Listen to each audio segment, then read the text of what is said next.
Oke, teman-teman kita mulai ya. Bismillahirrahmanirrahim. Assalamualaikum warahmatullahi wabarakatuh. Kita lanjutkan materinya. Pada kesempatan kali ini kita akan bahas tentang potensial listrik dan kapasitor. Nah, ini merupakan materi kelanjutan dari materi listrik statis kemarin, di mana kemarin kita sudah bahas tentang gaya kolom, kemudian medan listrik, dan aplikasinya di bidang informatika. Oke teman-teman, energi potensial listrik itu merupakan usaha yang dilakukan oleh sebuah gaya luar ya untuk memindahkan partikel bermuatan yang berada di sekitar medan listrik. Jadi misalkan kemarin kita sudah belajar bahwa ketika muatan ini akan memberikan medan ke segala arah itu ya. Nah, ketika ada muatan lain dan dia mau pindah dari A ke B, gitu misalkan. Nah, maka ini butuh usaha gitu ya. Nah, usaha inilah yang dikenal dengan nama energi potensial listrik. Gitu. Nah, besarnya energi potensial listrik ini adalah sebanding dengan besarnya muatan yang dipindahkan, kemudian dipengaruhi juga oleh jarak, nah itu ya. Atau bisa dikatakan sebenarnya ini itu berawal dari apa? Usaha itu adalah V kali S. Nah, karena V ini di sini adalah gaya kolom, gitu ya. Gaya kolom. Nah, maka usaha di sini adalah dimana kita tahu gaya kolom K, Q1, Q2 per R kuadrat dikalikan S-nya ini kan sama dengan R juga. Maka kali R. Nah, ini kuadratnya hilang gitu ya. Sehingga tinggal apa?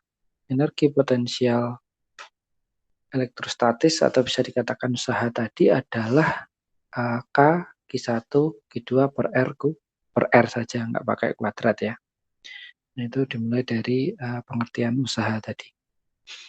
Oke teman-teman, lanjut ya, saya kira paham. Jika ada dua buah muatan, misalkan muatan energi potensial tersebut adalah penjumlahan skalar. Misalkan dua berarti ya tadi energi potensialnya ya K, Q1, Q2 per R. Nah misalkan lebih dari 2 ya. Oh ini kalau 2, kalau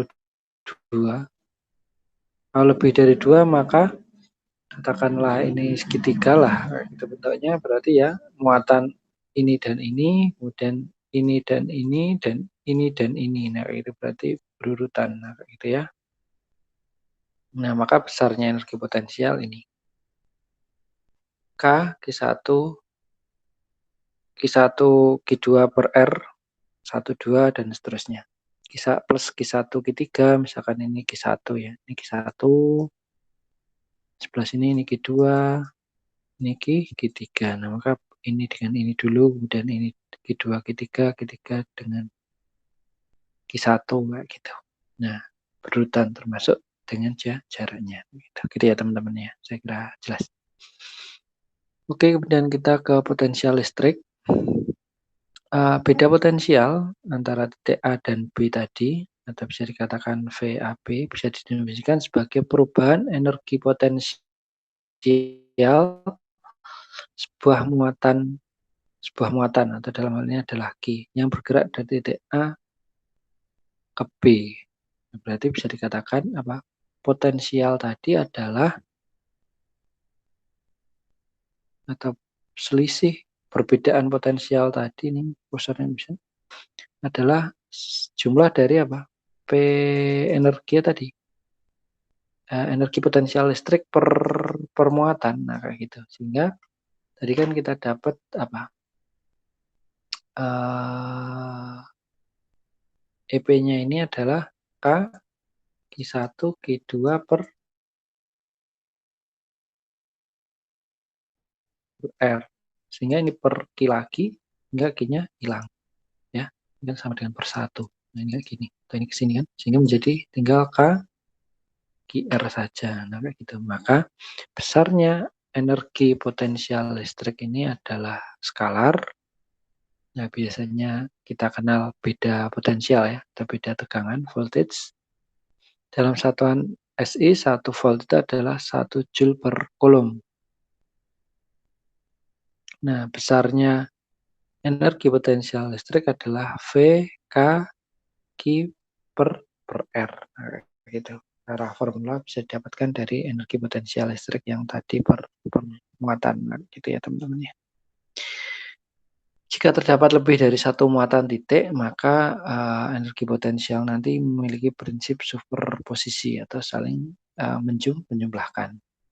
Total potensial di titik P yang diakibatkan oleh beberapa muatan titik, maka nanti melakukan proses penjumlahan ya, atau aljabar penjumlahan dari potensial listriknya di masing-masing muatan titik tersebut. Nah, ini sebagai contoh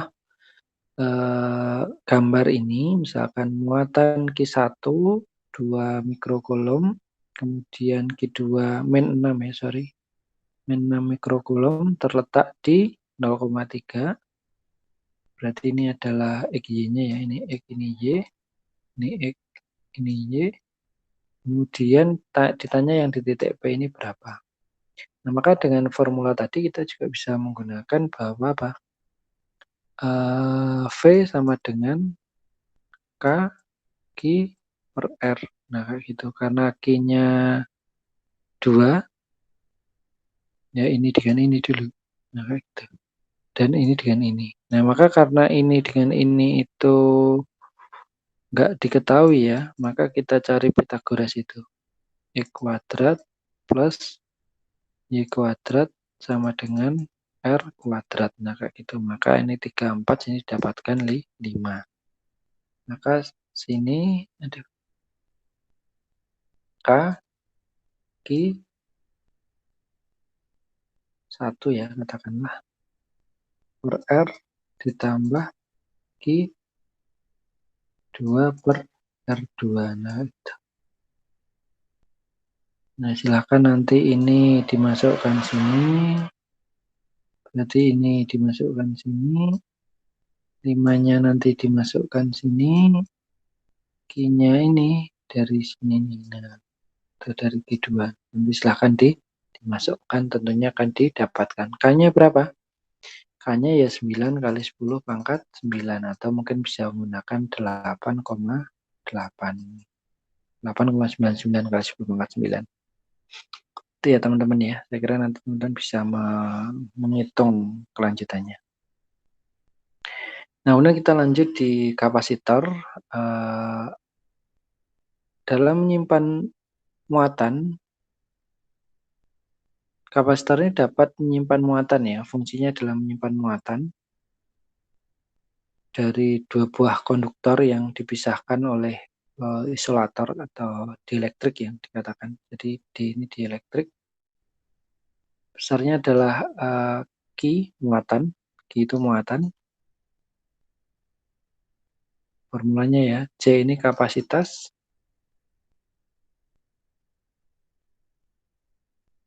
Kapasitas ya. Nah, kemudian V ini tegangan. Nah, tadi. Q sama dengan C kali V. Nah, kayak gitu. Nah, kemudian besarnya kapasitas dari sebuah kapasitor itu dipengaruhi oleh A. Nah, ini berarti luas penampang platnya ya. Nanti semakin luas, ya kapasitasnya semakin besar. A, kemudian D, jarak antar plat. Nah, gitu. Kalau jarak platnya ini jauh, nah kapasitasnya akan rendah. Nanti semakin dekat, kapasitasnya tinggi. Kemudian O ini adalah konstanta ya, epsilon. Berarti ini dipengaruhi oleh sifat intrinsik dari sebuah material. Nah, ini misalkan ada contoh teman-teman, beberapa contoh yang bisa diterapkan. Plat jajar tadi memiliki luas 2 meter persegi ya. dipisahkan 5 mm, kemudian beda potensialnya 1000 volt. Diminta untuk menentukan kapasitasnya, berarti kapasitasnya rumusnya adalah epsilon 0, ini konstanta ya. Nah ini nilainya. Tadi saya yang dielektrik ya, yang sifat intrinsik tadi, tapi epsilon ini konstanta. Maaf. Konstantanya 8,85 kali 10 pangkat min 12, kemudian A-nya tadi 2 meter, kemudian D-nya tadi 5 mm, maka kita samakan menjadi meter. Nah, kemudian dihitung, akhirnya ketemu nilai. Nah, satuannya ini yang penting, satuannya biasanya dalam farad ya. Satuannya farad, kemudian pengali satuannya biasanya menggunakan nanofarad atau picofarad itu untuk kapasitor. Nah, kemudian untuk muatannya ya, banyak muatan berarti C kali V tadi. Jadi muatannya C-nya tadi dapat dari atas, hitungan sebelumnya, kemudian V-nya sudah diketahui di soal, maka dapat apa? Banyaknya muatan adalah 3 kali 54 kali 10 pangkat min 5 kolom. Nah, kayak gitu ya teman-teman ya. Nah, kemudian energi yang disimpan dalam kapasitor, karena salah satu fungsi kapasitor ini adalah menyimpan energi biar ketika terjadi putus sumber listrik ya misalkan masih ada muatan untuk dialirkan. Maka energinya nanti sebanding dengan U setengah QV ya. Atau kalau pakai rumus yang tadi ya, rumus yang QCV tadi ya, Q sama dengan CV. Nah, nilai-nilai ini tinggal bisa disubstitusikan ke sini sehingga mendapatkan nilai yang lain ini. Nah, banyak energi nanti tentunya sebanding dengan muatan yang tersimpan gitu ya. Banyak energi berarti sebanding dengan banyaknya muatan yang tersimpan gitu. Nah, kapasitor ini juga dipengaruhi oleh dielektrik. Dielektrik itu material antara dua plat tadi ya, bisa karet, mika, kertas, atau bisa jadi juga udara.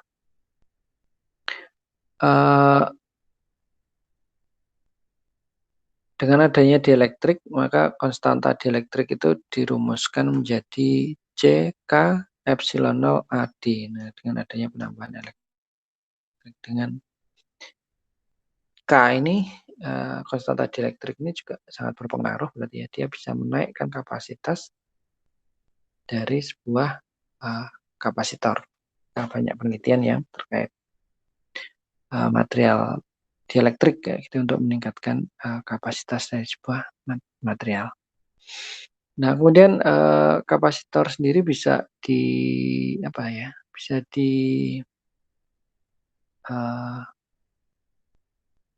rangkai cara seri, paralel, atau mungkin gabungan seri paralel. Misalkan gabungan seri paralel itu yang ini paralel dulu misalnya, kemudian hasilnya diserikan. Berarti ini gabungan seri paralel, bisa seri, bisa paralel, bisa seri paralel.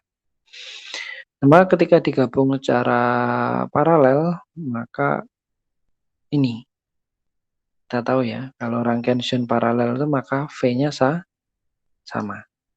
Nanti kita sudah tahu barumus Q sama dengan C kali V, gitu ya. Nah, maka ketika dia sama di sini, maka Q total ini adalah hasil dari Q1 dan Q2. Nah, kayak gitu. Q totalnya, berarti Q totalnya adalah Q1 ditambah Q2, kemudian Q equivalennya adalah C1 ditambah C2. Nah, ini mungkin perbalikan dengan resistor ya. Kalau resistor kan kalau paralel itu seper ya. R totalnya kan seper. Kalau sini ekuivalennya C1 ditambah C2. Nah, kemudian untuk yang seri, uh,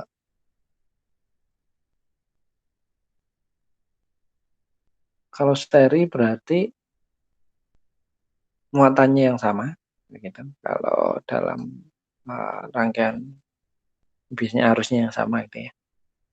Kemudian berarti voltage-nya penambahan antara V1 ditambah V2 ini menjadi V total ya.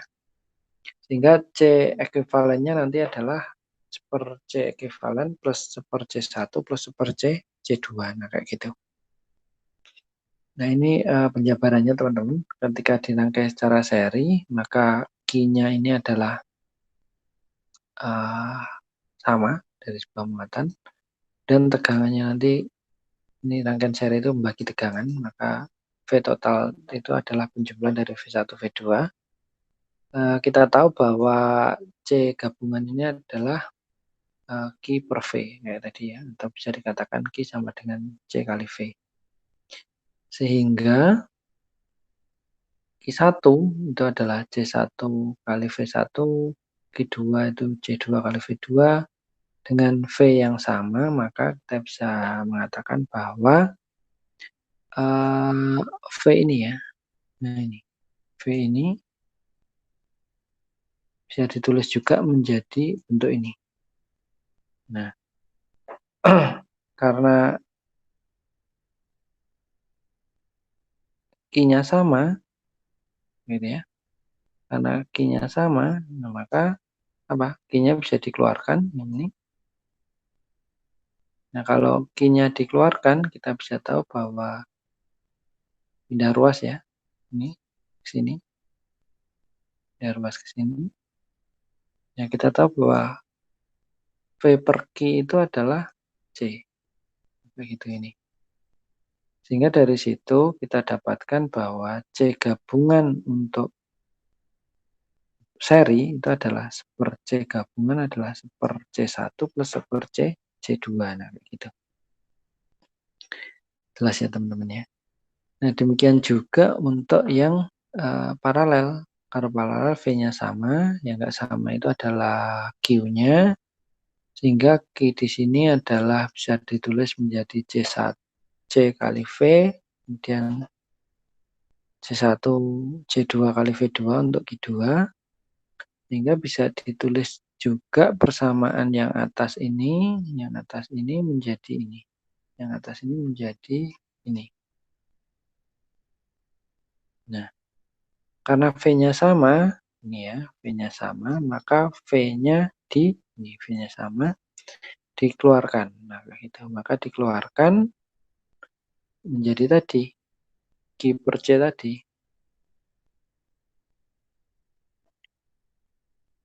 C sama ya, maka Q per V. Nah, Q per V adalah C tadi. Nah, sorry, ini bukan, karena V berarti ini ya, Q per V, maka dia sama dengan C. Sehingga C didapatkan, C totalnya adalah C1 plus C2. Nah, kayak gitu ya teman-teman ya. Ini untuk rangkaian paralel. Bagaimana aplikasinya? Nah, kayak gini. Ini contoh aplikasinya, 3 buah kapasitor C1 3 mikrofarad, kemudian C2 1 mikrofarad, C3 2 mikrofarad dirangkai seperti gambar di bawah. Rangkaian ini dihubungkan dengan sumber tegangan 2 volt. Hitunglah kapasitas ekuivalen. Maka kita menghitung dulu kapasitas totalnya. Nah, kayak gitu. Maka kalau seperti ini rangkaiannya, ini adalah rangkaian gabungan seri paralel, maka kita lihat dulu mana yang akan kita hitung. Misalkan kalau seperti ini berarti yang kita hitung adalah yang paralel dulu. Seperti tadi diketahui bahwa kalau paralel itu berarti C1, C2, 3 katakanlah seperti itu, maka C2 plus C3 ditambah ya, paralel. Maka hasilnya adalah T3. Nah, kan 2 tambah 1, 3 mikrofarad. Maka C totalnya menjadi seper C total sama dengan C2, 3 plus C1. Nah, gitu. Sehingga di sini C1 itu 3, berarti sepertiga plus sepertiga. Berarti ini menjadi 2/3. 2/3 itu masih C per C total ya teman-teman ya. Maka C totalnya 3/2 atau 1,5 mikrofarad. Nah, kayak gitu. Nah, ini yang ini kejawab. 1,5 mikrofarad. Nah, kemudian pertanyaannya, berapakah muatan yang tersimpan pada Q3? Nah, kayak gini. Muatan di sini. Q di sini berapa? Nah, Q di sini kita bisa cari Q total dulu. Q total. Q total sama dengan berarti C kali V total. Nah, C-nya tadi kan sudah ketemu 1,5. Kemudian dikali 2. Nah, maka ketemu 3. 3 kolom ya. 3 kali 10 pangkat. 3 kolom.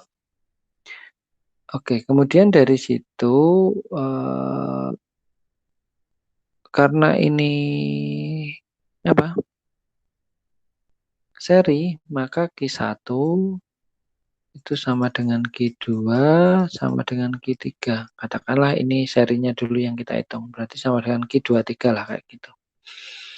Maka kita bisa tahu bahwa di Q total itu sama dengan Q, bukan Q2 ya, tapi Q total sama dengan Q total lah, katakanlah dengan Q1.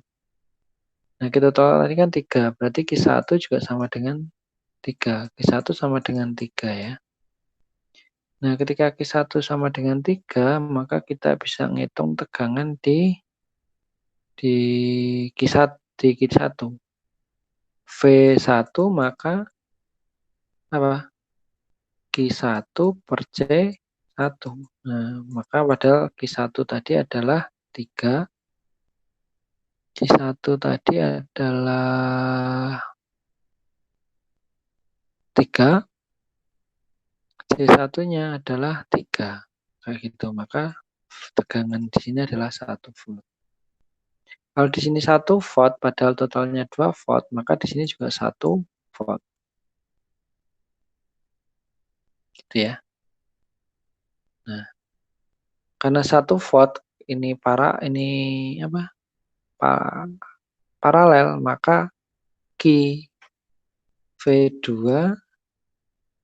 dan sama dengan V3 sama dengan 1.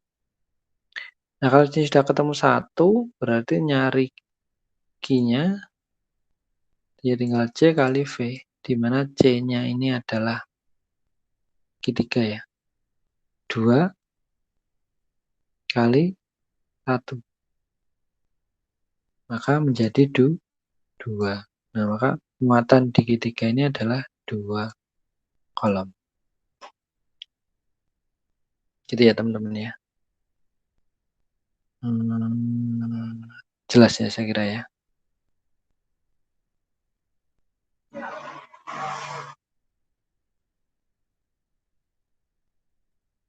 Dua mikrokolom ya, bukan 2 kolom tapi 2 mikrokolom. Karena satuan kapasitornya mikro. Oke teman-teman, seperti itu cara pengerjaannya. Nah, jelas ya. Nah, kita lanjut di ini 1 mikrokolom. Nah, tadi ya benar ya.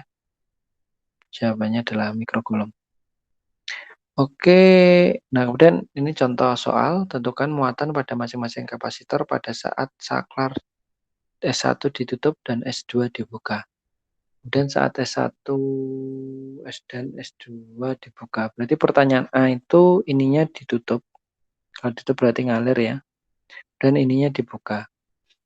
Nah, untuk pertanyaan A, maka teman-teman S1 ditutup. Nah, ini ditutup. Kemudian S2 dibuka. Berarti ini nggak ada aliran. Kalau nggak ada aliran berarti teman-teman ngitungnya ini dulu.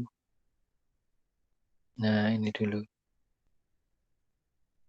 Ini dulu dihitung.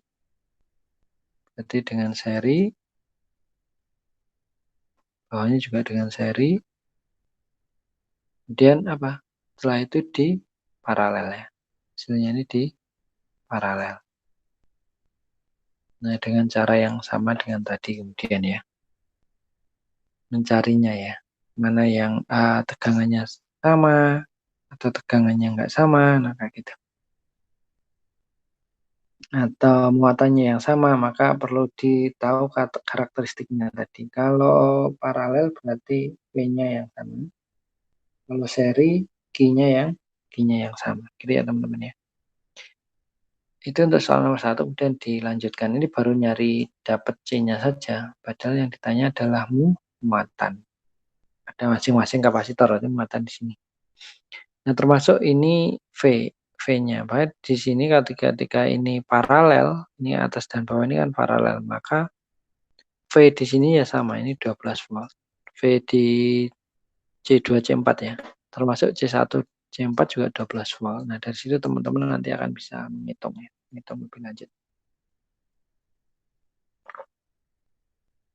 Nah, sekarang ketika ini ditutup, saklar B ditutup, ya berarti ini ditutup. Nah, kalau ditutup, teman-teman ngerjakannya yang ini dulu, hitungnya ya. Nah, ini dulu. Ini diparalelkan, kemudian baru di seri, maka dapat kapasitas total. Nah, untuk menghitung apa? Mana tegangan, mana hambatan yang sama ya pakai prinsip tadi bahwa kalau rangkaian itu seri maka Q-nya yang sama, kalau paralel maka V-nya yang sama. Nah, nanti silahkan nanti pertanyaan detailnya ada di kuis ya. Tapi prinsip pengerjaannya seperti itu, nanti teman-teman bisa lanjutkan penyelesaiannya untuk menjawab kuisnya ya. Saya kira itu jelas ya untuk materi kita kali ini. Kalau belum jelas ya silakan nanti bisa tanya di komentar. Saya kira itu kurang lebihnya. Mohon maaf bila taufiq wal hidayah. Assalamualaikum warahmatullahi wabarakatuh.